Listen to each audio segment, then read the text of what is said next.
हात धुन्छौ र साबुन पानीले धुन्छु नि कति बेला धुन्छौ र छिनछिनमै धुन्छु नि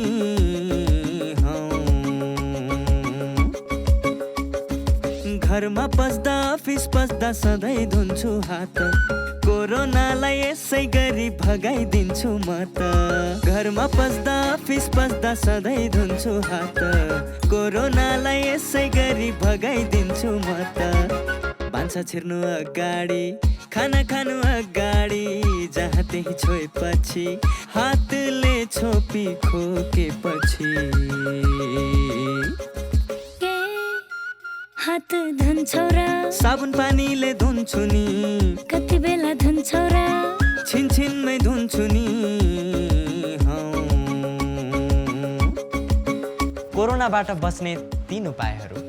व्यक्ति बीच 2 मिटर टाढा बस्ने, घरबाट बाहिर निस्कँदा मास्क लगाउने र बेला बेलामा साबुन पानीले मिची 20 सेकेन्डसम्म हात धुने। कोरोनाबाट आफू पनि बचाउँ र अरूलाई पनि बचाउँ। नमस्कार, स्वस्थ जीवन कार्यक्रममा तपाईलाई स्वागत छ। नेपाल सरकार स्वास्थ्य तथा जनसङ्ख्या मन्त्रालय, राष्ट्रिय स्वास्थ्य शिक्षा सूचना तथा सञ्चार केन्द्र र नेपाल टेलिभिजन बीचको सहकार्यमा निर्माण गरिएको यो कार्यक्रम एनटिभी प्लसका साथै एनटिभी इटहरी र एनटिभी कोहलपुरबाट पनि हेर्न सक्नुहुनेछ। नेपालको संविधानले स्वास्थ्य सम्बन्धी हकलाई नागरिकको मौलिक हकका रूपमा प्रत्याभूत गरेको छ। समृद्ध नेपाल, सुखी नेपालीको राष्ट्रिय आकाङ्क्षा पूरा गर्न आवधिक योजनाहरूमा पनि गुणस्तरीय स्वास्थ्य सेवामा जनताको पहुँच वृद्धि गर्ने लक्ष्य राखिएको छ भने आधारभूत स्वास्थ्य सेवामा राज्यको लगानी पनि वृद्धि भइरहेको छ। स्वास्थ्य सेवामा आम नागरिकको पहुँच वृद्धि गर्न भएका प्रयासहरूका साथै हरेक व्यक्तिले आफ्नो स्वस्थ जीवनका लागि अवलम्बन गर्नुपर्ने उपायहरूबारे हामीले यो कार्यक्रममा चर्चा गर्नेछौँ।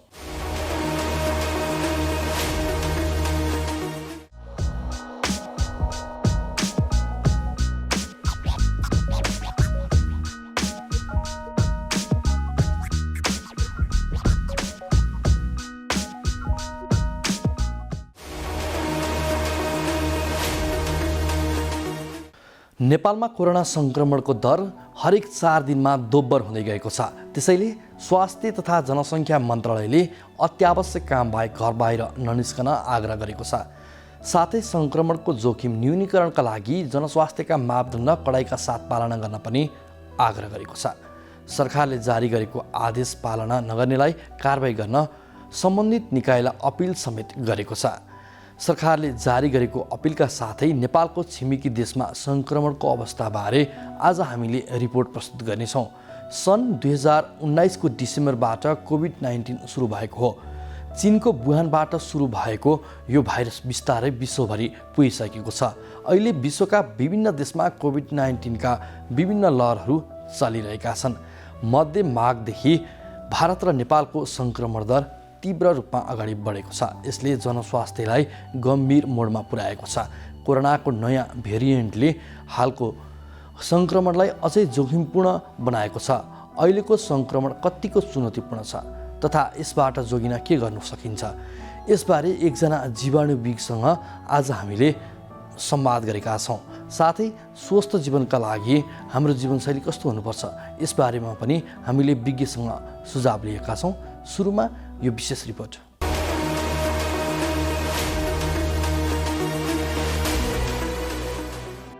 स्वास्थ्य तथा जनसङ्ख्या मन्त्रालयले अत्यावश्यक काम बाहेक घर बाहिर ननिस्कन आग्रह गरेको छ।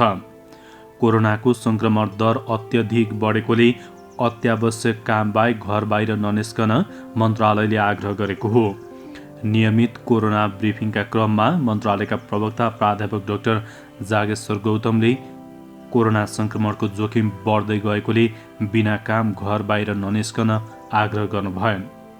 कोरोना सङ्क्रमणको दर हरेक 4 दिनमा दोब्बर हुँदै गएको मन्त्रालयले जनाएको छ। हाम्रो स्वास्थ्य संरचनाले धान्नै नसक्ने गरी सङ्क्रमित सङ्ख्या बढ्दै गइरहेको मन्त्रालयले जनाएको छ। अत्यावश्यक काम बाहेक घर बाहिर ननिस्कन, सभा सम्मेलन जात्रा नगर्न मन्त्रालयले आग्रह गरेको छ। सङ्क्रमणको जोखिम न्यूनीकरणको लागि जनस्वास्थ्यका मापदण्ड कडाइका साथ पालना गर्न मन्त्रालयले आग्रह गरेको छ। कोरोना सङ्क्रमण काठमाडौँ लगायत ठुला सहरहरूमा दिनदिनै बढ्दैछ। यस्तो अप्ठ्यारो परिस्थितिमा हामी सबैले व्यक्तिगत तथा पारिवारिक स्तरबाट नै यो सङ्क्रमणको रोकथाम गर्न अभ्यस्त हुन जरुरी छ।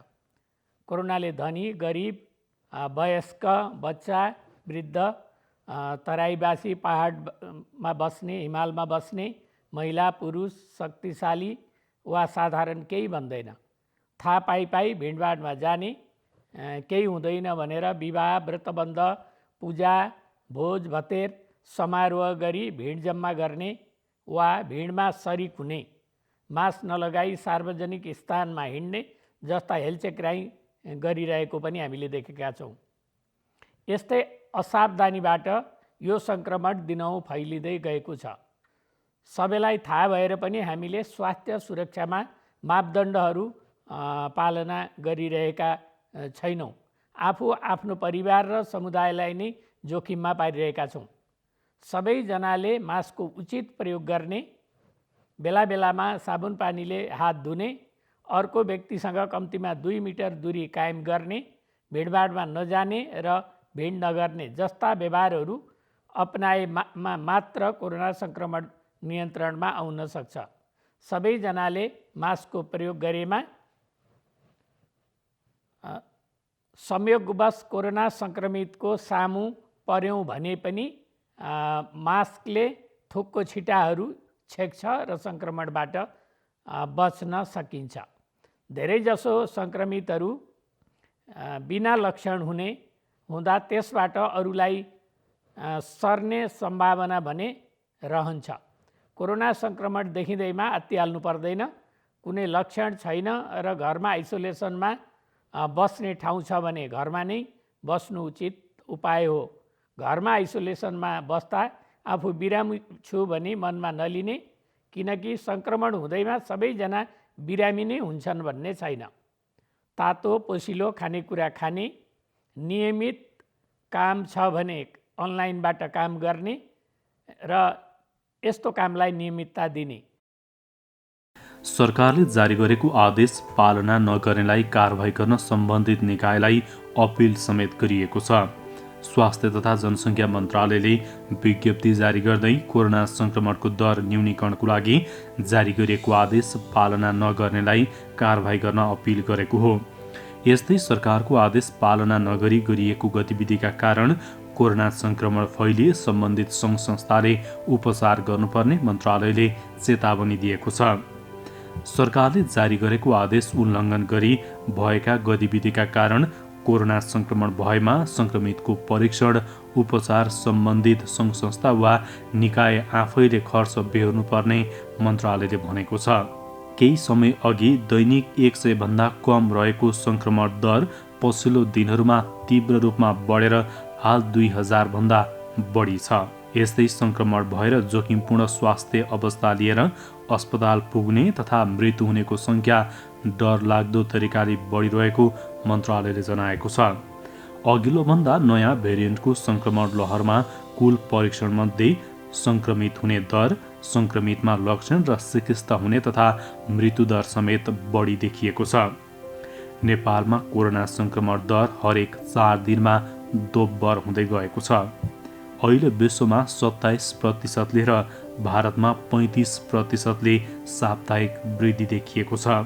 नयाँ प्रजातिहरूले चाहिँ के कस्तो असर पारिरहेका छौँ भनेर र नेपालमा पनि अहिले पुष्टि भइसकेको प्रजाति यो B117 जुन बेलायतबाट सुरु भएको प्रजाति छ, त्यो अहिले लगभग 129 देशहरूमा फैलिरहेको छ र नेपालमा पनि यो द्रुत गतिमा फैलिरहेको छ भन्ने तथ्याङ्कले देखाइसकेको छ। र यो एकदमै जरुरी छ, किनभने यो पुरानो जुन हाम्रो मूल प्रजाति थियो भाइरसको, त्यो प्रजाति भन्दा यो अहिलेको बेलायती प्रजाति लगभग 43 देखि 90% छिटो फैलिन्छ। त्यही कारणले पहिलाभन्दा अब चाहिँ यो सङ्क्रमण समुदायमा अझै छिटो दरले फैलिन्छ भनेर हामीले अनुमान लगाउन सक्छौँ। र छिटो दरमा फैलिने मात्र होइन, मृत्युको जोखिम पनि यसबाट अलि बढी छ। पहिलाको नाजमा अहिलेको यो बेलायती भेरिएन्टको मृत्युको दर बढ्ने चाहिँ झन्डै 64% चाहिँ बढी छ। त्यस्तै गरी अस्पताल भर्ना गर्ने तथ्याङ्कलाई हेर्ने हो भने पनि बेलायती यो मूलको भेरिएन्ट जुन भाइरस छ त्यो भाइरसले चाहिँ अरू पुरानो भाइरसभन्दा अन्य जातिहरूभन्दा झन्डै 2.6 गुणाले बढी अस्पताल भर्ना गर्नेको सङ्ख्यामा वृद्धि हुन्छ भने त्यो चाहिँ हरेक उमेर समूहमा नै बढी चाहिँ अस्पताल भर्ना गर्ने भन्न खोजेको चाहिँ बढी गम्भीर मात्राको चाहिँ कोरोनाको सङ्क्रमण गर्छ भन्ने कुरा बुझिन्छ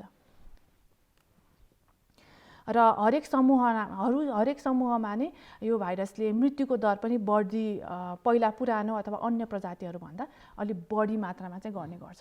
त्यही भएर आजको मुख्य निष्कर्ष चाहिँ के निकाल्नुपर्छ भने हामीले एकदमै समुदायमा यो सङ्क्रमण बढिरहेको छ, जति हामीलाई अहिले थाहा भएको जति यो हजारौँको सङ्ख्यामा आइरहेको छ तथ्याङ्कमा त्योभन्दा पनि बढी छ भन्ने कुरा हामीले चाहिँ बुझ्न जरुरी छ। र अर्को यसको लागि चाहिँ हामी सबैजनाको एकदमै महत्त्वपूर्ण भूमिका हुन्छ। सबैजनाले आफ्नो तर्फबाट जनस्वास्थ्यको नियमको पालना गर्नु त छँदैछ, तर एकदमै महत्त्वपूर्ण कुरा यसमा जसलाई चाहिँ आफ्नो सङ्क्रमितको शङ्का लाग्छ र जसमा चाहिँ लक्षणहरू देखा पर्छ उहाँहरूले चाहिँ एकदमै धेरै नसोचिकनै तुरुन्तै नजिकको संस्थामा गएर जाँच गराउनु पर्ने एकदम जरुरी छ र जाँच गराएर पोजिटिभ आफ्नो रिजल्ट नआउन्जेलसम्म पनि आफू आइसोलेसनमा बस्ने र आफूसँग सम्पर्कमा आएका व्यक्तिहरूलाई पनि तुरुन्त खबर गरेर क्वारेन्टिनमा बस्नको लागि सहयोग पुर्यायो भने चाहिँ हामीले यो सङ्क्रमणबाट आफू र आफ्नो प्रियजनहरूलाई चाहिँ केही मात्रामा बचाउन सक्छौँ। कोरोना भाइरस महामारीको अवस्थामा सुरक्षित गर्भावस्था एक विशेष अवस्था हो, चाहे कोरोना भाइरस कोभिड-19 महामारीको बेला नै किन नहोस्।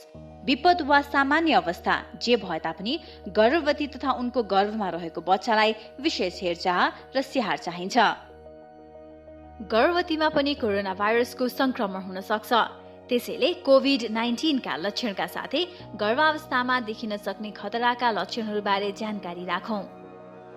गर्भावस्थामा देखिने खतराका लक्षणहरू: टाउको साह्रै दुख्नु, आँखा तिरमिराएर धमिलो देखिनु, हात तथा मुख सुनिनु, हात खुट्टा अरुरो भई काँप छुट्नु वा मुर्छा पर्नु, कडासित तल्लो पेट दुख्नु, योनिबाट रगत वा पानी बग्नु। यी मध्ये कुनै पनि खतराका लक्षणहरू देखा पर्ने बित्तिकै तुरुन्तै नजिकैको स्वास्थ्य संस्थामा जाँच्न लैजानु पर्दछ। नियमित गर्भवती जाँच तथा खतराका लक्षणको समयमै पहिचान गरी गर्भावस्थालाई सुरक्षित बनाऊ। कोभिड-19 सम्बन्धी कुनै पनि जिज्ञासा वा परामर्श चाहिएमा पैसा नलाग्ने कल सेन्टर 1115 वा 1133 मा सम्पर्क गरौँ।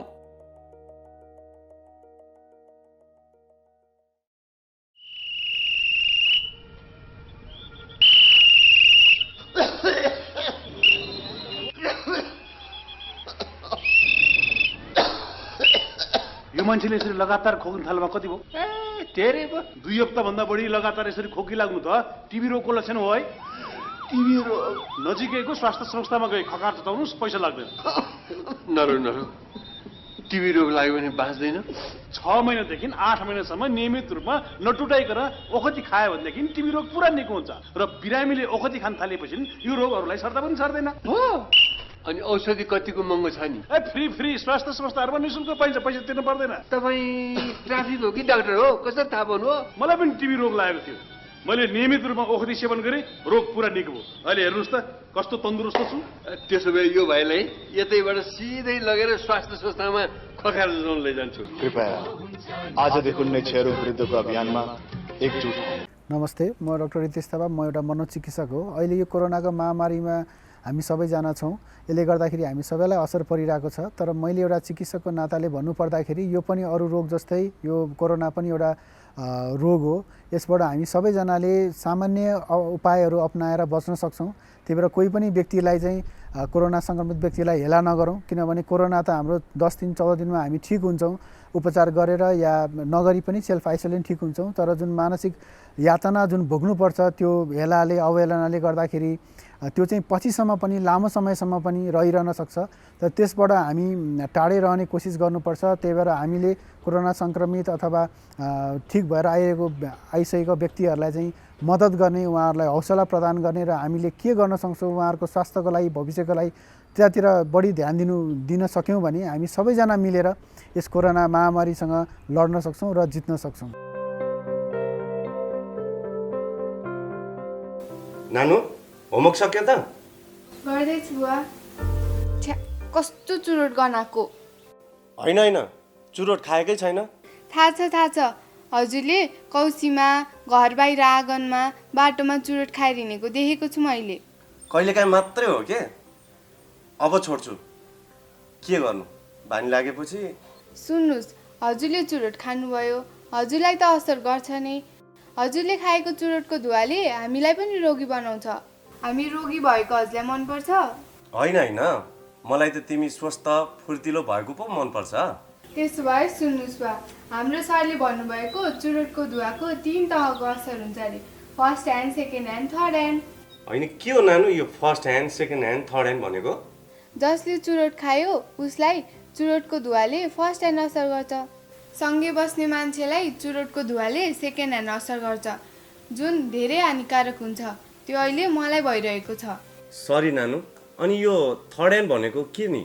हजुरले जुन ठाउँमा बसेर चुरोट खानुभयो त्यो ठाउँमा पछिसम्म चुरोटको धुवाको असर रहिरहन्छ। त्यही ठाउँमा पछि आएर बस्ने मानिसलाई पनि असर गर्छ, त्यो थर्ड ह्यान्ड भयो। ए बुझेँ, यो त ठुलो अपराध पो रहेछ। अब म प्रतिज्ञा गर्छु, आजैदेखि धुम्रपान त्याग गर्छु। धन्यवाद बुवा।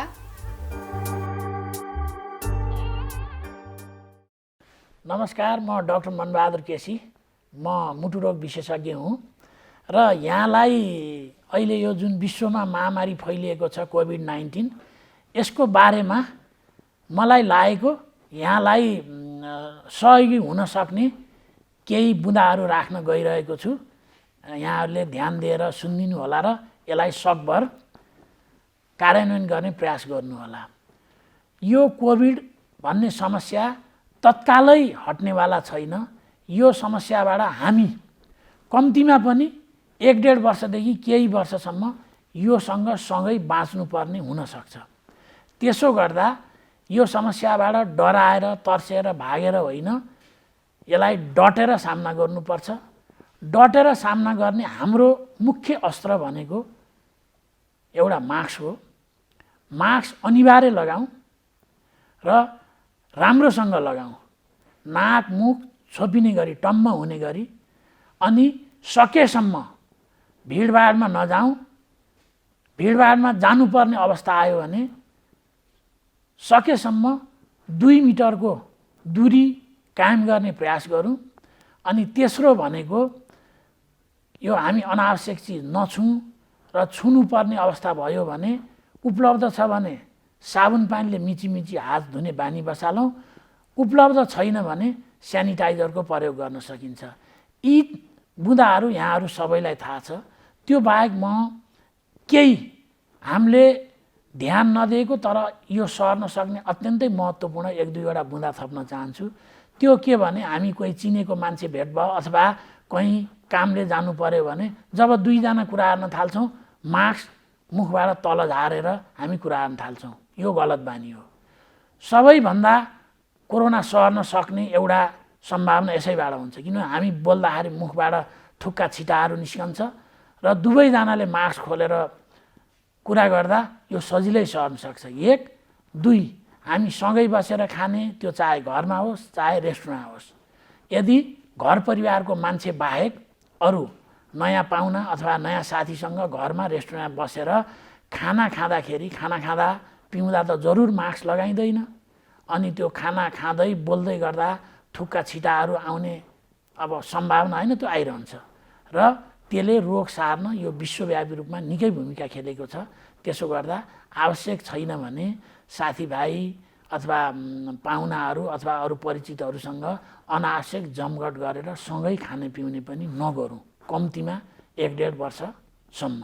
यसले हामी आफै, आफ्नो परिवार, आफ्ना साथीभाइ, छरछिमेक, समाजलाई सुरक्षित राख्न सक्छ। ए सृजना, त किन हिजो अस्ति स्कुल नआए कि? हेर, मेरो त महिनाभरि सुरु भएछ। ए त्यही भएर पो स्कुल नआए कि?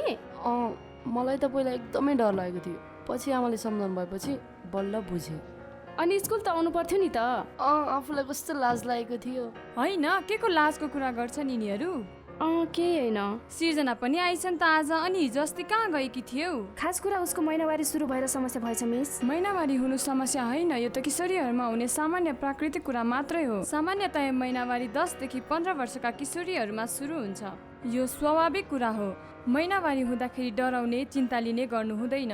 महिनावारी हुँदाखेरि अरू बेला जस्तै स्कुल आउनुपर्छ, तर व्यक्तिगत सरसफाइ भने बढी नै गर्नुपर्छ। महिनावारी भएको समयमा दिनौ नुहाउने, सफा कपडा लगाउने, सफा ठाउँमा सफा बिछौनामा सुत्ने, सफा प्याड लगाउने गर्नुपर्छ। महिनावारी हुँदा घर परिवार सँगै राखेर किशोरीहरूलाई पोसिलो खानेकुरा खुवाउनुपर्छ।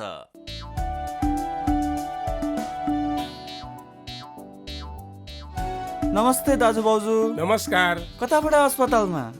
कसलाई के भयो र? त्यस्तो केही होइन भाइ, यिनको र मेरो सामान्य स्वास्थ्य जाँच गर्न आएको। ल केही नहुँदा पनि स्वास्थ्य परीक्षण गर्नुपर्छ र? पैसाको नाश मात्र। त्यसो भनेर कहाँ हुन्छ र भाइ? समय समयमा स्वास्थ्य जाँच गरायो भने आफ्नो स्वास्थ्यको अवस्था बारे थाहा हुन्छ। यसरी नियमित रूपमा स्वास्थ्य जाँच गराउँदा कुनै रोग लागेको छ भने सुरुवाती अवस्थामा नै रोग पत्ता लाग्छ, अनि समयमै उपचार गर्न सजिलो हुन्छ नि। सही भन्नुभयो दाइ। मैले पनि आफ्नो र परिवारको नियमित स्वास्थ्य जाँच गराएको भए आज मेरो श्रीमतीको यो हालत हुने थिएन र पैसा पनि जोगिन्थ्यो। म त मेरो र मेरो परिवारको स्वास्थ्य प्रति सजग छु। तपाईँ पनि अबदेखि नियमित रूपमा स्वास्थ्य परीक्षण गराउनुहोस् है। राष्ट्रिय स्वास्थ्य शिक्षा सूचना तथा सञ्चार केन्द्र। कार्यक्रममा यहाँलाई पुनः स्वागत छ। सन् 2019 को डिसेम्बरबाट कोभिड-19 सुरु भएको हो। चीनको वुहानबाट सुरु भएको कोभिड अहिले बिस्तारै विश्वभर पुगिसकेको छ। अहिले विश्वका विभिन्न देशमा कोभिड-19 को विभिन्न लहर चलिरहेको छ। मध्य माघदेखि भारत र नेपालको सङ्क्रमण दर तीव्र रूपमा अगाडि बढेको छ। यसले जनस्वास्थ्यलाई गम्भीर मोडमा पुर्याएको छ। कोरोनाको नयाँ भेरिएन्टले हालको सङ्क्रमणलाई अझै जोखिमपूर्ण बनाएको, अहिलेको सङ्क्रमण कतिको चुनौतीपूर्ण छ तथा यी लगायत विविध विषयमा हामीले एकजना जीवाणुविज्ञसँग संवाद गरेका छौँ। त्यही संवाद अबको क्रममा।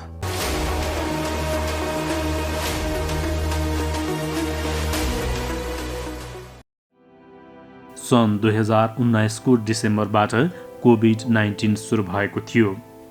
चीनको वुहानबाट सुरु भएको भाइरस बिस्तारै विश्वभर पुग्यो। एक व्यक्तिबाट सुरु भएको सङ्क्रमणले हालसम्म विश्वका करिब 15 करोड मानिसलाई सङ्क्रमित बनाइसकेको छ। अझै सङ्क्रमण रोकिने अवस्था देखिएको छैन। अहिले नेपाल लगायत विश्वका धेरै देश पहिलो लहर सकिएसँगै पुनः दोस्रो लहरमा प्रवेश गरेका छन्। अहिले विश्वका विभिन्न देशमा कोभिड-19 को विभिन्न लहर चलिरहेको छ। कतै दोस्रो, कतै तेस्रो त कतै चौथो पनि। मुख्य गरी UK variant, Brazilian variant, south African variant र भारतको डबल म्युटेन्ट भेरिएन्टले विश्वका विभिन्न मुलुकलाई सकसमा पारेको छ। नेपालमा पनि युके भेरिएन्ट र भारतको डबल म्युटेन्ट भेरिएन्ट पुष्टि भइसकेको छ। यससँगै देशमा कोरोना सङ्क्रमण दर तीव्र गतिमा बढिरहेको छ। मध्य माघदेखि भारत र नेपालमा सङ्क्रमण दर तीव्र बढेको हो। यसले जनस्वास्थ्यलाई गम्भीर मोडमा पुर्याएको छ। कोरोनाको नयाँ भेरिएन्टले हालको सङ्क्रमणलाई अझै जोखिमपूर्ण बनाएको छ। विश्वभर महाव्याधिको रूप लिएको कोरोना अहिले कुन अवस्थामा छ, कुन अवस्थासम्म पुग्न सक्छ, अहिलेको सङ्क्रमण कतिको चुनौतीपूर्ण छ र यसबाट जोगिन के गर्न सकिन्छ, यसबारे जीवाणुविज्ञ डाक्टर सन्तोष दुलालसँग हामीले संवाद गरेका छौँ। पहिला पनि हामीले यो कोरोना सार्स कोरोना भाइरस 2 अथवा कोभिड-19 को भाइरस छ, यसको भेरिएन्टभन्दा अगाडि अलिकति पछाडि हामीले फर्केर हेर्नुपर्छ। यसको परिदृश्य अलिकति बुझ्नुपर्ने हुन्छ। यो चाहिँ के हो भने कोरोना भाइरस भनेको एकदम सूक्ष्म जीवाणु हो। यिनीहरू चाहिँ तपाईँको युनिसेलुलर भन्छ, एक सेलभन्दा पनि कम हुने अथवा यिनीहरूलाई आँखाले पनि देख्न नसकिने यी जीवाणुहरू हुन् र यी जीवाणुहरू यो प्रकृतिमा, यो पृथ्वीमा धेरै वर्ष अगाडिदेखि बाँचिरहेका छन्। हामी मानिसहरू आउनुभन्दा अगाडि पनि यिनीहरू चाहिँ बाँचिरहेको कुराहरू चाहिँ वैज्ञानिक तथ्यहरूले चाहिँ पुष्टि गरिरहेका छन्। त्यसले गर्दाखेरि यिनीहरू प्रकृतिमा आफै बाँच्न सक्ने हुँदैनन्। यी भाइरसहरू यिनीहरू बाँच्नको लागि मानिसको कोशिकाहरू, सेल भन्छ, कोशिकाहरूको आवश्यकता पर्ने हुन्छ। त्यसले गर्दाखेरि यिनीहरू कोशिकामा आश्रित हुन्छन्। कोशिकामा आश्रित भएर त्यहाँ नै उनीहरूको प्रतिलिपिहरू गर्ने अनि आफूले चाहिँ प्रोडक्सनहरू गर्ने अथवा आफ्नो बच्चाहरू जन्माउने भनौँ सामान्य अर्थमा, त्यसरी यिनीहरूको चल्छ। त्यो भएर यिनीहरू प्रकृतिमा चाहिँ यिनीहरूको आनुवांशिक भन्छ, हाम्रोमा डिएनए भने जस्तै यिनीहरूको पनि तपाईँको आनुवांशिक डिएनए अथवा आरएनएले बनेको हुन्छ। यो सार्स कोरोना भाइरस 2 को केसमा चाहिँ तपाईँको आरएनए छ।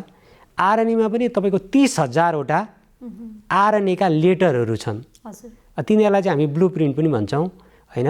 त्यो प्रिन्टहरू चाहिँ यिनीहरूले आनुवांशिक उत्परिवर्तन गर्छन्। यो प्रकृतिमा यिनीहरू चाहिँ बाँचिरहनको लागि अथवा आफ्नो प्रकृतिमा आफू सङ्घर्ष गर्न अथवा यो मा बाँच्नको लागि चाहिँ यिनीहरूले त्यो आफ्नो आरएनए लेटरलाई केही न केही त्यहाँ म्युटेसन अथवा उत्परिवर्तन भन्छ त्यो गरिरहेका हुन्छन्।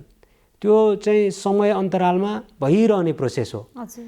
त्यो हुँदाखेरि अहिले चाहिँ सार्स कोरोना भाइरस 2 मा पनि यिनीहरू चाहिँ सङ्क्रमण गराइराखेका छन् होइन। अनि त्यसले गर्दाखेरि चाहिँ यिनीहरूको पनि परिवर्तन भइरहेको छ। त्यो परिवर्तनमा चाहिँ यदि हामीले जेनेटिक अध्ययन गर्ने हो भने, आनुवांशिक अध्ययन अनुसन्धान गर्ने हो र त्यसको जुन जेनेटिक कोड छ अथवा त्यसको आरएनए लेटर छ, आनुवांशिक लेटर छ, त्यसलाई यदि हामीले चाहिँ रिड गर्न सक्यौँ अथवा अध्ययन गर्न सक्यौँ भने त्यहाँनिर चाहिँ हामीले उत्परिवर्तनहरू अथवा परिवर्तनहरू पाउँछौँ। त्यो परिवर्तनहरू पाइएकोलाई चाहिँ हामीले विभिन्न देशमा पाइएको परिवर्तनलाई हामीले त्यसरी भेरिएन्ट भनेर नाम दिएका छौँ। कसैले लाइनेज पनि भन्छ। जस्तै बेलायतमा देखा परेको जुन कोरोना भाइरसको भेरिएन्ट छ त्यसलाई हामीले युके भेरिएन्ट भनेर भन्यौँ होइन। अनि त्यस्तै तपाईँको चाहिँ दक्षिण अफ्रिकामा देखिएकोलाई दक्षिण अफ्रिकाको भेरिएन्ट भन्यौँ, ब्राजिलमा भएकोलाई ब्राजिलियन भेरिएन्ट भन्यौँ र भारतमा पाइएकोलाई हामीले डबल भेरिएन्ट म्युटेन्ट भन्यौँ। तर यसमा अलिकति हामीले के विचार गर्नुपर्छ भने चीनमा सबैभन्दा सुरुमा 2019 को डिसेम्बरमा देखा पर्दाखेरि त्यहाँनेरिको त्यो सार्स कोरोना भाइरसको जुन जेनेटिक कोडहरू चाहिँ WHO मा विश्व स्वास्थ्य सङ्गठनमा पठाइयो अनि त्यो आनुवांशिकहरू भए। अनि त्यहाँ हुँदाखेरि त्यसलाई चाहिँ एल भेरिएन्ट भनेर भनियो। त्यो एल भेरिएन्ट फेरि तपाईँको परिवर्तन भएर एस भेरिएन्ट बन्यो। जस्तो यो पछिल्लो समय देखिएको छ नि जुन युके भेरिएन्ट बन्यो, ब्राजिलियन भेरिएन्ट बन्यो होइन, भारतको डबल म्युटेन्ट भेरिएन्ट बन्यो, यी भेरिएन्टहरूमा सबैभन्दा धेरै सङ्क्रामक भेरिएन्ट चाहिँ कुन हो भनेर अहिले केही भएको छ त्यस्तो? यसमा चाहिँ सबैले आफ्ना आफ्ना तथ्यहरू सार्वजनिक गरेका छन्। मैले भने चीनबाट सुरु भएको एल भेरिएन्ट, एस भेरिएन्ट अनि त्यो परिवर्तन भएर भी भेरिएन्ट अनि जी भेरिएन्ट आयो अनि जी हुँदै हुँदै युके यिनीहरू भयो। तर यसमा चाहिँ हामीले के बुझ्नुपर्छ भने त्यो भेरिएन्टमा परिवर्तन भएर त्यो परिवर्तनले कति सङ्क्रामक बनायो अथवा कति त्यसले चाहिँ मृत्युदरमा के कस्तो गर्यो भन्ने चाहिँ मुख्य कुरा हो। अनि यसमा चाहिँ तपाईँले सोधेको एकदमै सान्दर्भिक छ, यो बुझ्नुपर्ने कुरा छ। अनि यसमा चाहिँ अहिले देखिएको चाहिँ यो P1 भन्छ। P1 चाहिँ यो ब्राजिलियन भेरिएन्ट चाहिँ अलिकति बढी आक्रामक हो कि? अनि यो चाहिँ जस्तै प्रयोगशालाका एनिमलहरू, प्रयोगशालाका जनावरहरूमा पनि अनुसन्धान गर्दाखेरि चाहिँ यसको चाहिँ अलिकति सङ्क्रामक बढी छ कि भनेर चाहिँ अध्ययनहरू चाहिँ भएका छन्। तर यसको निचोड चाहिँ आइसकेको छैन। तर जुन पहिलो छालको भन्दा अहिले आएका यी भेरिएन्टहरू छन्, जस्तै युके भेरिएन्ट अथवा ब्राजिलियन भेरिएन्ट अथवा इन्डियन डबल म्युटेन्ट भेरिएन्ट, यिनीहरू चाहिँ तपाईँको स्पाइक प्रोटिनको 501 नम्बरको एमिनो एसिडमा एउटा परिवर्तन छ। त्यो परिवर्तनले चाहिँ यो भाइरसको स्वरूपलाई केही परिवर्तन गरेको छ। अनि त्यसले गर्दाखेरि चाहिँ यो भाइरस त हाम्रो कोशिकामा बाँधिनको लागि एउटा रिसेप्टर भन्छ होइन, त्यो बाँधिने वस्तु छ, त्यसमा केही परिवर्तन भयो। त्यसले गर्दाखेरि यो चाहिँ बढी बाँधिन्छ भाइरसमा। यो चाहिँ बाँधिन सक्ने क्षमता यसको बढी छ, सामर्थ्य बढी छ। त्यसले चाहिँ यसलाई बढी सङ्क्रमण गराउँछ मानिसमा। यो छिटो भाइरस सङ्क्रमण हुन्छ। अनि यो सङ्क्रमण चाहिँ तपाईँको भनेको सर्ने चाहिँ सर्न सक्ने क्षमता चाहिँ तपाईँको पहिलाको भन्दा 30देखि 70% बढी छ हजुर। भन्ने चाहिँ वैज्ञानिक तथ्यले देखाएको छ। जुन भेरिएन्टहरू जुन आएका छन् होइन विभिन्न कन्ट्रीको भनेर यहाँ कुरा पनि भयो, अब यसबाट जोगिने कसरी त? अब हामीले सबैभन्दा मुख्य कुरा भनेको यदि यो कोभिड-19बाट बच्नको लागि चाहिँ हामीले जनस्वास्थ्यका नियम अथवा मापदण्डहरू जुन भनिएका छन् ती मापदण्डहरूलाई चाहिँ अनुशासित भएर पालना नै गर्नु पर्यो। जस्तै अहिले तपाईँले देख्नुहुन्छ बजारमा कति व्यक्तिहरूले चाहिँ मास्कहरू पनि लगाउनु भएको छ, तर त्यो मास्क पनि त्यति अनुशासित भएर अथवा जसरी लगाउनु पर्ने हो त्यसरी लगाइराख्नु भएको छैन। कसैले नाकको तलपट्टि मात्र लाउनुहुन्छ, कसैले त्यो मास्क चाहिँ मुखको तल लगाउनुहुन्छ। त्यो चाहिँ त्यसले त्यसरी लगाउँदाखेरि चाहिँ त्यो मास्कले काम गर्दैन। त्यस्तै तपाईँको भौतिक दूरी सामाजिक दूरीहरूको कुराहरू छ होइन। अब 2 मिटरको भौतिक दूरी सामाजिक दूरीहरूको कुराहरू ख्याल गर्नु पर्यो। अनि भिडभाडहरूमा चाहिँ जानु भएन। यदि मिल्छ भने तपाईँको चाहिँ अहिले डिजिटल प्लेटफर्महरूबाट काम गर्न सक्ने अवस्था छ भने डिजिटल प्लेटफर्मबाट काम गर्न सक्नु पर्यो। अनि कोही व्यक्तिहरू मा रुगाखोकीको जस्तो लक्षणहरू देखिएको छ भने ती व्यक्तिहरूको छेउछाउमा नजाने होइन। अनि समय समयमा हाइजिनमा ध्यान दिने, स्यानिटेसनमा ध्यान दिने, हातहरू धुने होइन, घरहरूलाई सफा सुग्घरहरू राख्ने। अनि त्यसपछि कोही व्यक्ति सङ्क्रमित हुनुभएको छ भने सङ्क्रमितहरूलाई पनि राम्ररी आइसोलेसनहरूमा राख्ने। अनि परीक्षण पनि बारम्बार गरिराख्ने। जस्तै कुनै व्यक्तिहरू चाहिँ कोरोना सङ्क्रमण भएको ठाउँबाट आउँदै हुनुहुन्छ भने उहाँहरूलाई यथाशीघ्र कोरोनाको परीक्षणहरू गर्ने होइन। जस्तै अहिले एन्टिजेन टेस्ट भनेर पनि आएको छ र अहिले आरटिपिसिआर टेस्ट त पहिलेदेखि चलिरहेको छ। ती टेस्टहरू गर्ने, यदि सङ्क्रमण देखियो त्यहाँ पोजिटिभ रिजल्ट आयो भने उहाँहरूलाई चाहिँ आइसोलेसनमा राख्ने। अनि कोही व्यक्ति आउनुभएको छ परीक्षण गर्नुभन्दा अगाडि उहाँहरूलाई क्वारेन्टाइनमा राख्ने होइन। यी जनस्वास्थ्यका मापदण्डहरू चाहिँ एकदमै राम्ररी पालना गर्ने, अनुशासित भएर पालना गर्ने हो भने यो कोरोनादेखि बाहेक अरू रोगहरूमा पनि हामी चाहिँ बच्न सक्छौँ। हजुर, अब कोरोनाको पहिलो लहर दोस्रो लहर भनिएको छ नि, यो पहिलो लहर दोस्रो लहर भन्नाले जुन यो कुनै वैज्ञानिक तथ्य छ यो भन्नलाई? यसलाई चाहिँ पहिला यो स्पेनिस फ्लू भन्छ। 102-3 वर्ष अगाडि यो 1918देखि 1919सम्म चाहिँ यो फैलिएकोमा पनि तपाईँको चाहिँ त्यस्ता फर्स्ट वेभ, सेकेन्ड वेभ अथवा पहिलो छाल दोस्रो छाल अथवा पहिलो चरण दोस्रो चरण भनेर भनिएको छ होइन। अनि यसमा चाहिँ के हो भने कुनै व्यक्ति अथवा समुदाय सङ्क्रमित हुन्छ अनि त्यो सङ्क्रमित चाहिँ फैलिँदै जान्छ र त्यसले चाहिँ एउटा जिल्लालाई पनि पार गर्छ, एउटा अञ्चल पार गरेर देशभरि फैलिन्छ र देशबाट पनि फैलिँदै संसारभरि फैलिन्छ। अनि यसलाई चाहिँ हामीले पहिलो छाल भन्छौँ र त्यो सङ्क्रमण फेरि जनस्वास्थ्यको मापदण्डहरू अपनाइन्छ होइन। मान्छेहरू नै अनुशासित हुन्छन्, मान्छेहरूले नै जनस्वास्थ्यको मापदण्ड पालना गर्छ। सरकारले अथवा त्यो निकायहरूले पनि त्यसलाई नियन्त्रण गर्नका उपायहरू लगाएर अनि त्यसलाई फेरि नियन्त्रणमा लिइन्छ। तर त्यो पूर्ण नियन्त्रण चाहिँ भइसकेको हुँदैन। अनि पूर्ण नियन्त्रणमा नभइसकेपछि फेरि केही व्यक्तिहरूमा रहेको सङ्क्रमणको भाइरसहरू फेरि फैलिँदै अनि फेरि दोस्रो छाल आउँछ। जस्तै यो पानीको छाल आउँदा पनि पहिलो छाल आउँछ अनि त्यो फेरि बगेर जान्छ र फेरि दोस्रो छाल पनि आउँछ। त्यस्तै कुरा यो सङ्क्रमणमा पनि हुन्छ र जुन चाहिँ सङ्क्रमणको धेरैवटा देशहरूमा जस्तै भारतमा अहिले दोस्रो चरणको सङ्क्रमण उच्च बिन्दुमा गइरहेको छ। नेपालमा पनि दोस्रो चरणको सङ्क्रमण अथवा दोस्रो छालको सङ्केत देखिसकेको छ र अरू देशहरू जस्तै अमेरिकामा, दक्षिण कोरियामा, बेलायतमा, जर्मनीमा र कतिपय युरोपका देशहरू, क्यानाडामा त दोस्रो छालले त ठुलो पहिलो छालभन्दा पनि आक्रामक भएर दोस्रो छाल आएर धेरै त्यहाँ चाहिँ जनस्वास्थ्यमा गम्भीर असर परेको चाहिँ अहिले हामीले चाहिँ उदाहरणहरू चाहिँ छन्। यो कोरोना सङ्क्रमणको लहर चाहिँ किन तलमाथि भइरहन्छ? यो कहिले बढ्ने फेरि घट्ने यो किन हुन्छ? अब यसमा चाहिँ यहाँ विभिन्न किसिमको विशेषताहरूले असर गरेको हुन्छ यसमा। जस्तै पहिलो छालमा हेर्ने हो भने तपाईँले चाहिँ यस्तो खालको भेरिएन्टहरूमा पनि जुन कोरोना भाइरसका स्वरूप परिवर्तन भएका भेरिएन्टहरू पनि आएका थिएनन्।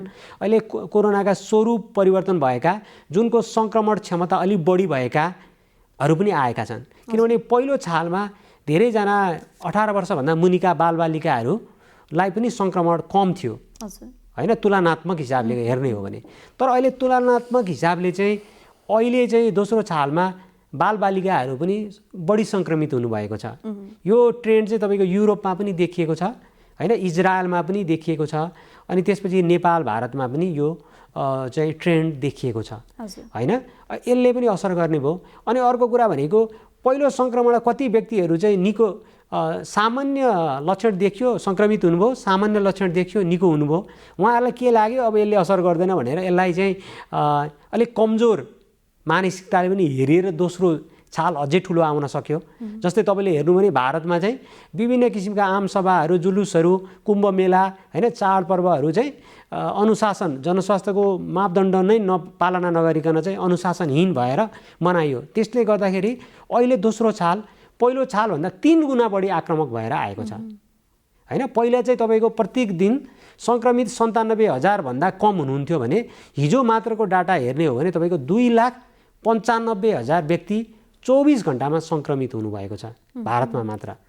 अनि यसले के देखाउँछ भने सङ्क्रमण उच्च बिन्दुमा गइरहेछ। दोस्रो छाल चाहिँ तपाईँको भेरिएन्ट परिवर्तन भएकोले पनि हुनसक्छ, जनस्वास्थ्यको मापदण्ड पालना नगरेको भएर पनि हुनसक्छ होइन। अनि यी कुराहरूले गर्दाखेरि चाहिँ दोस्रो छाल चाहिँ आक्रामक भएर आएको देखिन्छ। हजुर, जस्तो यो भाइरसले आफ्नो स्वरूप चाहिँ कसरी परिवर्तन गर्छ अनि यो सामना कसरी गर्ने हामीले चाहिँ? अब यो चाहिँ मैले भने प्रकृतिमा यी सूक्ष्म जीवाणुहरू चाहिँ 100औं वर्षदेखि बाँचिरहेका छन् अनि यिनीहरू चाहिँ आफ्नो बाँच्नको लागि चाहिँ परिवर्तनशील छन् अथवा खोपको प्रतिरोधात्मक क्षमतालाई पनि कम गर्नको लागि यिनीहरूले चाहिँ परिवर्तनशील छन्। जस्तै अब हामीले चाहिँ के हुन्छ भने त्यो पहिलो छालमा चाहिँ कोरोनाको सङ्क्रमण कम थियो तर उनीहरू बाँच्नको लागि चाहिँ झन् सङ्क्रमण तीव्र बनाएर आए त्यहाँ परिवर्तन भएर। जस्तै अब अहिले हामीले खोपहरू उत्पादन गरिरहेछौँ, खोपहरू बनाइरहेछौँ, तर त्यो खोपसँग सामना गर्नको लागि पनि यिनीहरूले चाहिँ परिवर्तन गर्छन्। यिनीहरूको परिवर्तन चाहिँ तपाईँको स्पोन्टेनियस भन्छ भनेको यो भइरहेको प्रोसेस हो, भइरहेको प्रणाली हो। अनि त्यो प्रणालीमा चाहिँ जुन चाहिँ तपाईँको चाहिँ आक्रामक भएर आउँछ त्यो मात्र चाहिँ संसारमा रहिरहन्छ। त्यो जुन आक्रामक हुन्छ त्यो चाहिँ बाँच्छ, अरू कमजोर चाहिँ मर्छन्। कहिलेकाहीँ तपाईँको उत्परिवर्तन हुँदाखेरि कमजोर भएर मर्ने अवस्था पनि आउँछ। तर कोही कोही बेला चाहिँ जब परिवर्तनशील हुन्छ, त्यो म्युटेसन हुन्छ, तिनीहरू चाहिँ आक्रामक हुन्छ तर आक्रामक मात्र सर्भाइभ गर्छ अनि त्यो आक्रामकको मात्र जाति रहने भयो। तिनीहरू चाहिँ अनि डोमिनेन्ट भन्छ, डोमिनेन्ट भएर यो पृथ्वीमा बस्ने हुन्छ। त्यसले गर्दाखेरि चाहिँ यो खोपलाई पनि चुनौती थपेको छ। जस्तो सुरुमा चाहिँ यो चिसोमा अलि धेरै रहन्छ, अलि धेरै सङ्क्रमण हुन्छन् भनेर एउटा विश्लेषण पनि गरिएको थियो। खास के हो यो? अहिले त अब गर्मीयाममा पनि धेरै नै देखिएको छ, त्यस्तो केही विश्लेषण गरिएको छ यो पछिल्लोचोटिको चाहिँ? यसमा चाहिँ के छ भने यो कोरोना भाइरस पनि एउटा सामान्य रेस्पिरेटरी ट्र्याक भन्छ, हाम्रो श्वास प्रश्वास नलीलाई प्रभाव पार्ने खालको भाइरस हो। अनि जस्तै रुगाखोकीको भाइरस, इन्फ्लुएन्जाहरू पनि तपाईँको जाडो मौसममा अलिक एक्टिभ सक्रिय हुन्छन् भन्ने छ। त्यही हिसाबले चाहिँ वैज्ञानिकहरूले हेरे, किनभने यो त एकदमै नितान्त नयाँ प्रकृतिको भाइरस हो यो। अनि यसको बारेमा धेरै ज्ञानहरू पनि थिएन त्यति बेला। जब अब अहिले चाहिँ के भयो भने यसको अध्ययन अनुसन्धानहरू पनि व्यापक रूपमा भए र धेरै कुराहरू चाहिँ अहिले चाहिँ पत्ता लागिरहेका छन्, धेरै कुराहरू चाहिँ आविष्कारहरू यसको तथ्यहरू पनि निक्लिरहेका छन्, आविष्कारहरू पनि भइरहेका छन्। त्यसले गर्दाखेरि चाहिँ त्यति बेलाको अवस्थामा चाहिँ युरोपमा अलिक चिसो थियो र चिसो मौसममा यो सङ्क्रमण उच्च रूपमा गएको थियो। त्यति बेला यो जुन साउथ एसिया भन्छ, दक्षिण एसियामा सङ्क्रमण कम थियो। त्यो बेला चाहिँ दक्षिण एसियामा तापक्रम बढी थियो। अनि हामी वैज्ञानिकहरूले चाहिँ त्यस्तो पनि कोरिलेसन गर्न सके कि सायद यो चाहिँ युरोपको चिसो मौसममा मात्र फैलिन्छ होला भनेर। तर यो भाइरस चाहिँ नयाँ प्रकृतिको भाइरस, तर यो गर्मी मौसममा पनि र चिसो मौसममा पनि उत्तिकै रूपमा चाहिँ सङ्क्रमण गराउन सक्ने खालको भाइरस रहेको रहेछ। अनि यो आफूमा पनि परिवर्तन भइरहेको छ। अनि यो परिवर्तन भएर यसले चाहिँ यो तातो तापक्रममा पनि कसरी बाँच्ने, कसरी सङ्क्रमण गराउने भनेर पनि यसका परिवर्तनहरू भइरहेका छन्। र यो चाहिँ जस्तोसुकै तापक्रममा पनि यो बाँच्न सक्ने, सङ्क्रमण गराउन सक्ने र यसले मृत्यु गराउन सक्ने चाहिँ अहिले चाहिँ देखिएको छ। हजुर, अब जस्तो कोरोना भाइरसको उत्पत्ति चीनबाट भयो, चीनमै अन्य दोस्रो लहर नयाँ भेरिएन्ट भनेर देखा परेको छैन, तर अन्य देशमा चाहिँ यो नयाँ भेरिएन्ट देखा पर्नुको कारण चाहिँ के हो? यसलाई चाहिँ हामीले यसरी विश्लेषण गर्नुपर्छ। चीनको वुहानमा देखा परेको कोरोना भाइरस चाहिँ बिस्तारै चीन मात्र रहेन, यो संसारभरि फैलियो। तर चीनले चाहिँ सङ्क्रमण स्टार्ट हुने बित्तिकै, सुरु हुने बित्तिकै यसलाई नियन्त्रणमा कसरी लिने, यसको सङ्क्रमितहरूलाई न्यूनीकरण कसरी गर्ने, सङ्क्रमणलाई आफ्नो कब्जामा कसरी राख्ने भनेर विभिन्न किसिमका रणनीतिक चालचलनहरू होइन, जनस्वास्थ्यका मापदण्डहरू चाहिँ अनुशासित भएर लागू गर्यो। त्यति बेला चाहिँ धेरै मात्रामा परीक्षणहरू गरिए अनि बिरामीहरूलाई चाहिँ उपचार गर्नका लागि चाहिँ त्यस्तो उपचार केन्द्र अस्पतालहरू चाहिँ 1 हप्तामा पनि बनाइए। 10,000 को बेड भएको अस्पतालहरू पनि त्यति बेला बने। अनि त्यसपछि चीनले चाहिँ दोस्रो, तेस्रो, चौथो चरणहरू आउन सक्छ भनेर यो कोरोनालाई नियन्त्रणमा लिनको लागि चाहिँ उसले जनस्वास्थ्यका नियमहरू अनुशासितपूर्वक चाहिँ पालना गरेको छ र एकदमै कठोर भएर पालना गरेको छ, जुन चाहिँ कतिपय देशहरूमा पालना गरिएन। जस्तै अहिले चीनमा हेर्ने हो भने पनि तपाईँले परीक्षण पनि उनीहरूले चाहिँ जुन ठाउँमा सङ्क्रमण देखिन्छ त्यहाँ सबै व्यापक रूपमा परीक्षण गर्छन्। विदेशबाट आवत जावत गर्ने व्यक्तिहरूलाई पनि चाहिँ एयरपोर्टमै परीक्षण गर्ने व्यवस्थाहरू हुन्छ होइन। अनि त्यसपछि खोपहरू पनि धेरै व्यक्तिहरूमा लगाइएको छ होइन। यी कारणहरूले अनि उनीहरूले चाहिँ यो जस्तै कन्ट्याक्ट ट्रेसिङ, यो ट्र्याकिङ सिस्टमहरूमा पनि तपाईँले चाहिँ वैज्ञानिक प्रणालीहरू लगाएका छन् होइन। कुनै व्यक्तिमा चाहिँ सङ्क्रमित छ अथवा ज्वरो आएको जस्तो छ भने अर्को नजिकमा बसेको व्यक्तिमा चाहिँ बिबिङ हुने होइन, त्यस्तो खालको सिस्टमहरू छ। अनि उनीहरूले चाहिँ जनस्वास्थ्यका मापदण्डहरू चाहिँ सार्वजनिक यातायातदेखि लिएर होइन, सहरहरूमा जुन ठाउँमा भिडभाड हुनुपर्ने ठाउँमा छ सबैतिर लगाएका छन्। र त्यहाँ अर्को मुख्य कुरा भनेको सबै जनसङ्ख्या अनुशासित भएर सरकारले तोकेको जनस्वास्थ्यको मापदण्ड उनीहरूले पालना गर्छन्। तपाईँले हेर्ने हो भने चीनमा हरेक व्यक्तिले चाहिँ मास्क चाहिँ सही तरिकाले, सही ढङ्गले चाहिँ लगाएको देख्न सक्नुहुन्छ। यी कारणले गर्दाखेरि चाहिँ चीन चाहिँ एउटा उदाहरण बनेको छ यो कोरोनालाई पूर्ण नियन्त्रणमा लिनको लागि। र यदि पूर्ण नियन्त्रणमा लिने हो भने दोस्रो वेभ र तेस्रो वेभ आउँदैन। तर यदि भनेको चीनमा नदेखिनुको कारण चाहिँ जनस्वास्थ्यको मापदण्डहरू पालना गरेर हो भन्न सकियो। जनस्वास्थ्यको मापदण्ड चाहिँ अनुशासित भएर पालना गरियो र कोरोना नियन्त्रणमा चाहिँ परीक्षणका कुराहरू, खोपहरूका कुराहरू पनि त्यहाँ चाहिँ व्यवस्थित तरिकाले चाहिँ गरिएको छ होइन, लागू गरिएको छ। त्यसले गर्दाखेरि चाहिँ उनले पूर्ण रूपमा चाहिँ कोरोनालाई नियन्त्रणमा लिन सक्यो भन्न सकिन्छ। अब जस्तो अहिलेसम्म प्रयोग भएका भ्याक्सिनको प्रभावकारिता कस्तो छ? अहिलेसम्म यो कोरोनाका खोपहरू चाहिँ तपाईँले चाहिँ आपतकालीन प्रयोगका लागि मात्र यो आपतकालीन प्रयोगको लागि चाहिँ तपाईँले प्रयोगमा आएका छन् होइन। अनि यिनीहरूमा चाहिँ तपाईँको विभिन्न किसिमले बनेका खोपहरू छन् होइन। यिनीहरूको बनाइएको प्रविधिहरू फरक फरक छ। जस्तै तपाईँले मोडर्ना र फाइजर भनेर अमेरिकामा बनेका खोपहरू हुन्। यिनीहरू सबैभन्दा सुरुमा चाहिँ सञ्चालनमा आएका, प्रयोगमा आएका खोपहरू हुन्। यिनीहरू चाहिँ mRNA बेस्ड खोप भन्छ। त्यसमा चाहिँ कुनै यो कोरोना भाइरसको जेनेटिक मटेरियल भन्छ, आनुवांशिक तत्त्वलाई नै राखिएको हुन्छ। अनि त्यो चाहिँ शरीरभित्र दिइन्छ। त्यसले चाहिँ हाम्रो त्यहाँ स्पाइक प्रोटिन बनाउनलाई चाहिँ हाम्रो शरीरलाई नै निर्देश गर्छ र त्यसको एगेन्स्टमा पनि एन्टिबडी बन्छ। त्यस्तो खालको प्रविधि प्रयोग भएको छ जुन चाहिँ पहिला प्रयोगमा आएको थिएन र पहिलोचोटि प्रयोगमा आएको छ यो। अब त्यस्तै तपाईँले अहिले हामीले चाहिँ कोभिसिल्ड भनेर भनियो। कोभिसिल्ड भनेको चाहिँ युनिभर्सिटी अफ अक्सफोर्ड र एस्ट्राजेनिकाले बनाएको भ्याक्सिन को प्रविधि हो जुन चाहिँ सेरम इन्स्टिच्युटले उत्पादन गर्छ। त्यसमा चाहिँ तपाईँले सार्स कोरोना भाइरसको कुनै जेनेटिक मटेरियल होइन, आनुवांशिक तत्त्वलाई जेनेटिक इन्जिनियरिङ गरेर रुगाखोकीको कमजोर भाइरस, एडिनो भाइरस भन्छ, त्यसमा राखिएको हुन्छ होइन। त्यो कमजोर भाइरस हुन्छ, अझै त्यसलाई निष्क्रिय पनि बनाइएको हुन्छ। अनि त्यो भाइरसभित्र चाहिँ राखेर जेनेटिक इन्जिनियरिङ गरेर राखेको हुन्छ र त्यो चाहिँ व्यक्तिमा दिइन्छ। त्यसले गर्दाखेरि चाहिँ त्यो जुन जेनेटिक कोड छ त्यो चाहिँ स्पाइक प्रोटिनको जो जेनेटिक तत्त्व हुन्छ त्यो, त्यसले गर्दाखेरि हाम्रो शरीरलाई एन्टिबडी बनाउन सहयोग गर्छ। जसले गर्दाखेरि चाहिँ यदि फेरि पुनः सङ्क्रमण भन्दा पनि यदि कोरोना भाइरसको सङ्क्रमण भयो भने हाम्रो शरीरले त्यो कोरोना भाइरसलाई मार्ने तत्त्व हाम्रो शरीरमा पैदा गर्छ। भनेको खोप लगाइसकेकालाई जोखिम अलिक कम भयो, यसरी बुझ्न सकियो हैन? जोखिम कम भयो।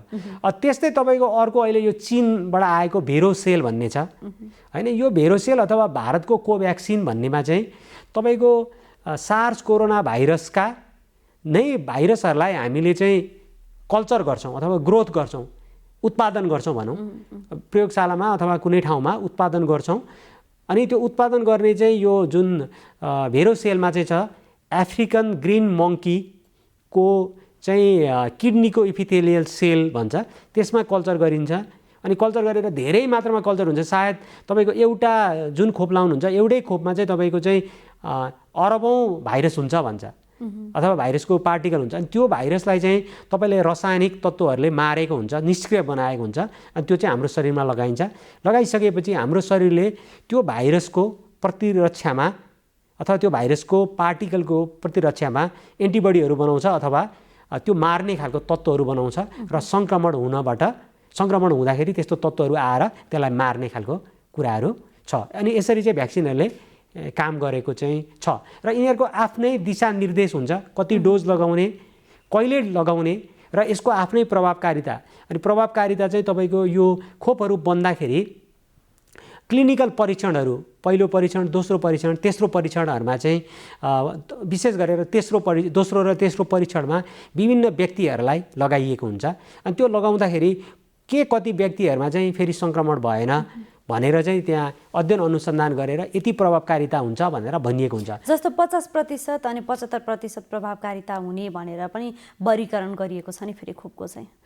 यो चाहिँ यस्तो छ, तपाईँले चाहिँ अब यदि पहिलो डोज मात्र लगाउने हो भने प्रभावकारिता अलिक न्यून हुन्छ, तर दोस्रो डोज लगाइसकेपछि प्रभावकारिता बढी हुन्छ। त्यो हुँदाखेरि के हो भने हाम्रो शरीरले चाहिँ त्यसको भाइरसको एगेन्स्टमा एन्टिबडी बनाइराख्ने भयो। अनि अर्को कुरा हाम्रो त्यो बनाउनको लागि चाहिँ मेमोरी सेलहरू भन्छ, मेमोरी टी सेलहरू भन्ने हुन्छ, तिनीहरूले पनि त्यसलाई चाहिँ सम्झिराख्छ र फेरि सङ्क्रमण हुँदाखेरि त्यसलाई चाहिँ एन्टिबडीहरू बनाउनलाई चाहिँ उत्प्रेरित गर्छ। त्यो कुराहरू पनि यसमा आउँछ।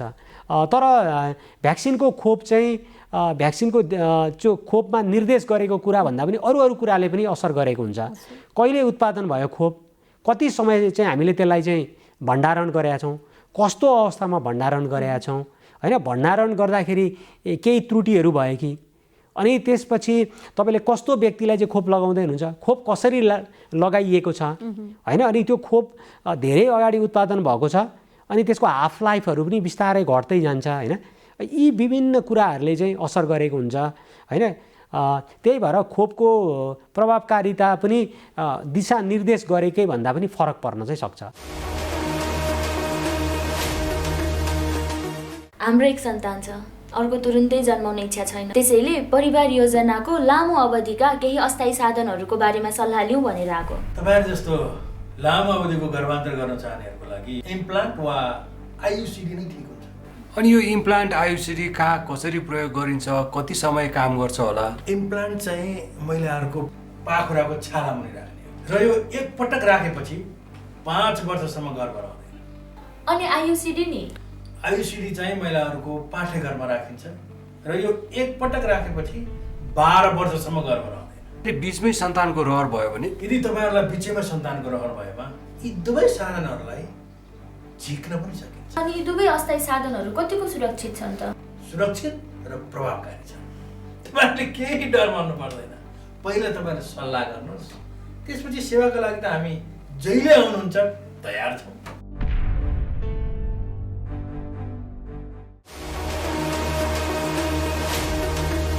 दर्शकवृन्द, स्वस्थ जीवनशैलीका लागि स्वस्थ खानपान, सरसफाइ र व्यायामलाई आफ्नो दिनचर्याको हिस्सा बनाउनुपर्छ। विज्ञहरूले पनि यही सुझाव दिन्छन्। आफ्नो जीवनलाई कसरी स्वस्थ बनाउने त? विज्ञको सुझाव अबको क्रममा।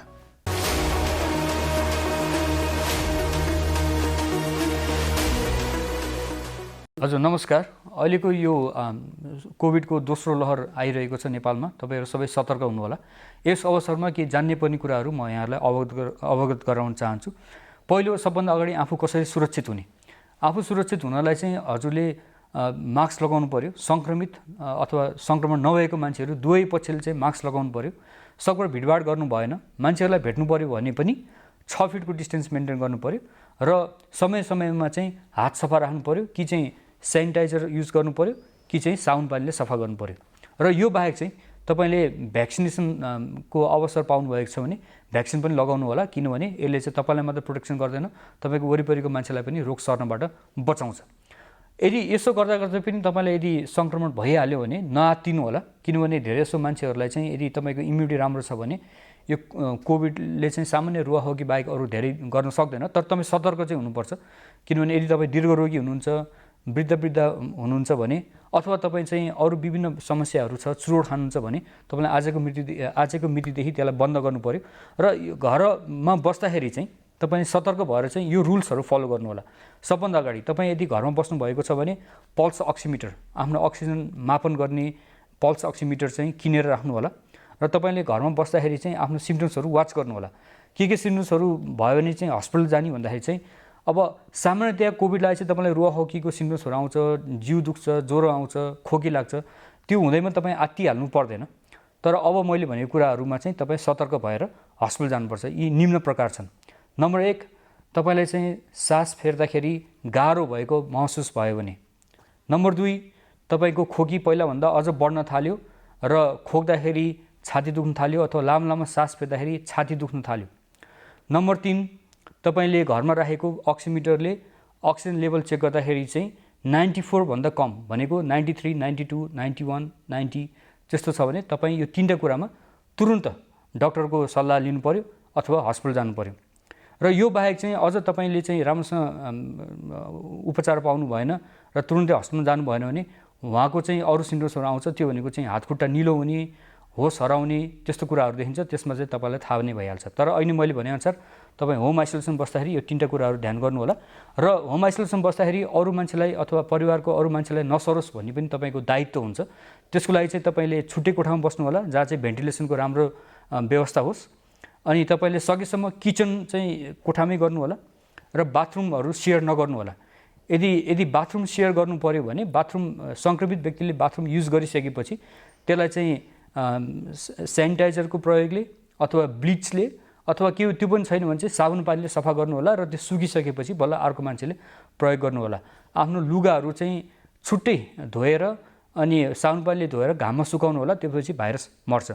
र आफू सङ्क्रमित भएर बसेको बेला चाहिँ तपाईँले चुरोट खाने काम नगर्नु होला, किनभने तपाईँको इम्युनिटी घटाउँछ र निमोनिया हुने चान्स पनि बढी हुन्छ र मृत्युदर पनि बढाउँछ।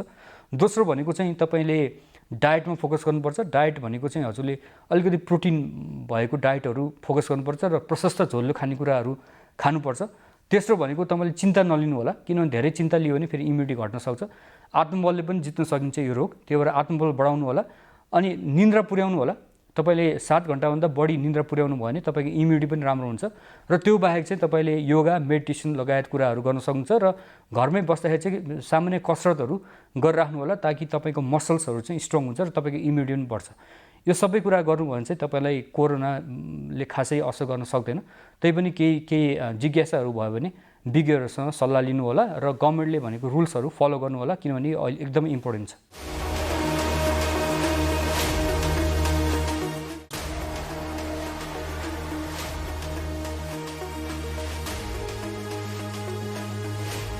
कार्यक्रम स्वस्थ जीवन हरेक दिन एनटिभी प्लसबाट बिहान 7 बजेदेखि 8 बजेसम्म र पूर्ण प्रसारण साँझ 5 देखि 6 बजेसम्म, एनटिभी कोहलपुरबाट 1 देखि 2 बजेसम्म र एनटिभी इटहरीबाट दिउँसो 2 देखि 3 बजेसम्म प्रसारण हुने गरेको छ।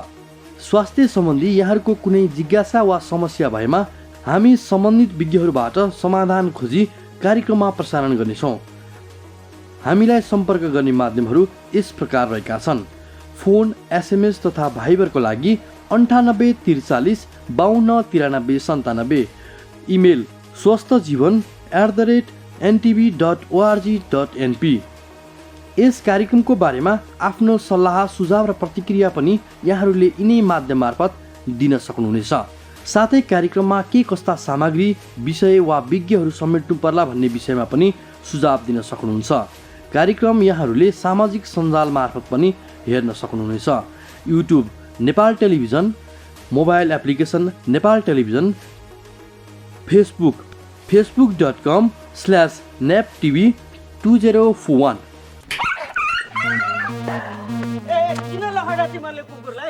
त्यहाँ नारायण दाइलाई कुकुरले टोक्यो। ओहो साउन पानी लिएर आऊ त छिटो छिटो या। नारायण बाबु कहाँ टोक्यो कुकुरले? गुरु हेर्नुहोस् न। ए साउन पानी छिटो ल्याउनु दौडा। कसको कुकुर रहेछ? खै टोकेर भाग्यो। भुसिया हो कि? गुरु साउन पानी ल्याउ ल्याउ ल्याउ ल्याउ ल्याउ। कुनै पनि कुकुरले टोक्यो भने 5 मिनेटसम्म साबुन पानीले सफा गर्नुपर्छ। चिनेको वा पालिया कुकुर हो भने 10 दिनसम्म हेर्नुपर्छ। 10 दिनभित्र त्यो कुकुर मर्यो वा हरायो भने तुरुन्त इन्जेक्सन लाउनुपर्छ। होइन गुरु, कहाँ खोज्नु त्यो कुकुरलाई मैले? यस्तो बेला तुरुन्त अस्पताल जानुपर्छ। हिँडे जाउँ, उठाऊ। ठिक गर्नुभयो। अझ औला गाला टाउको घाँटीमा टोकेको भए त झन् बढी खतरा हुन्थ्यो। अब आत्तिनु पर्दैन, नछुटाइकन भ्याक्सिन लिनुहोस्, केही हुन्न। रेबिज लाग्यो भने कस्तो लक्षण देखिन्छ डाक्टर साहब? रेबिज लागेपछि पानीदेखि डराउने, थुकिरहने, कराउने हुन्छ। हेर्नुहोस्, रेबिज लागेपछि उपचार हुँदैन। त्यसैले कुकुरले टोकेपछि समयमै रेबिजको भ्याक्सिन लिएमा सजिलै बच्न सकिन्छ।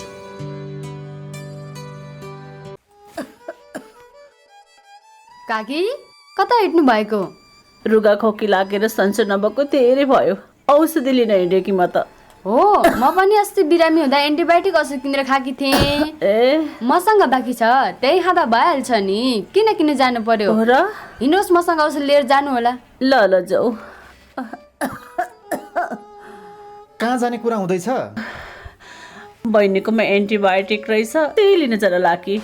कहाँ त्यसरी एन्टिबायोटिक खानुहुन्छ त? स्वास्थ्य कर्मीको सिफारिस बिना मैले छोरीलाई एन्टिबायोटिक औषधि खुवाउँदा रोग बल्झेर छोरीले कति धेरै दुःख पाए। तुरुन्त स्वास्थ्य कर्मी कहाँ गएर जचाएर मात्र औषधि खानुहोस्। तपाईँ यहाँ आएर धेरै राम्रो गर्नुभयो।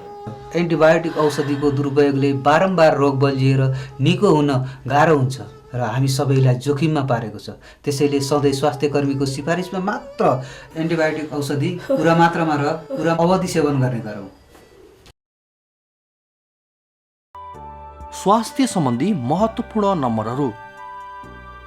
स्वास्थ्य सम्बन्धी कुनै पनि जानकारी र सहयोगका लागि स्वास्थ्य तथा जनसङ्ख्या मन्त्रालयका हटलाइन नम्बरहरू 1115 र 1133 वा मोबाइल नम्बर 985112 55839।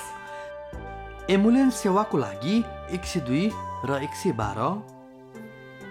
वैदेशिक रोजगारीको क्रममा स्वास्थ्यमा समस्या भएमा, अन्य सहयोग वा जानकारी आवश्यक परेमा श्रम, रोजगार तथा सामाजिक सुरक्षा मन्त्रालयको हटलाइन नम्बर 1141। शान्ति, सुरक्षा र अन्य सहयोगका लागि नेपाल प्रहरीको नम्बर 100। सशस्त्र प्रहरी बलको नम्बर 1114। रगत आवश्यक परेमा ब्लड बैंकको नम्बर 01 42 25 344।